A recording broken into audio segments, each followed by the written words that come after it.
en annonçant le 12 janvier 2026 la reconduction de la candidature de Louise Mushikiwabo pour un troisième mandat à la tête de l'Organisation internationale de la francophonie OIF. Le Rwanda inscrit son initiative dans une logique de stabilité institutionnelle à 10 mois du sommet prévu en novembre 2026 au Cambodge. Cette décision intervient alors que le deuxième mandat de la secrétaire générale touche à sa fin et que les candidatures seront closes en avril. L'ambition affichée par Kigali est d'assurer la continuité de l'OIF compte tenu des évolutions du multilatéralisme et des défis qui persistent dans l'espace francophone. Je citerai d'abord le travail de fond que nous effectuons pour accompagner la préparation des élections dans les États où nous sommes sollicités.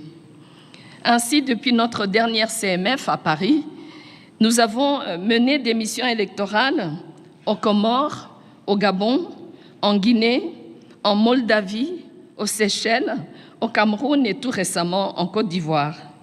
Nous menons aussi une action de sensibilisation impactante en matière de lutte contre la désinformation auprès des populations. Après 7 ans passés à diriger l'OIF, Louise Mushikiwabo dresse un bilan mettant l'accent sur l'adaptation et l'efficacité de l'organisation. Elle promeut une francophonie qui se veut à la fois solide et pertinente. Cela se manifeste par des actions concrètes comme la surveillance des élections, la lutte contre la diffusion de fausses informations, le soutien aux structures francophones, la protection de la langue française et l'expansion de la francophonie économique. L'OIF rapporte ainsi des résultats jugés partiellement positifs. Son action inclut de surcroît des mesures en faveur de l'équité entre sexes, de la scolarisation des filles et de l'indépendance financière des femmes. Je vous exhorte à dessiner une nouvelle carte de l'espace francophone, mesdames et messieurs les ministres, plus franche, plus décomplexée,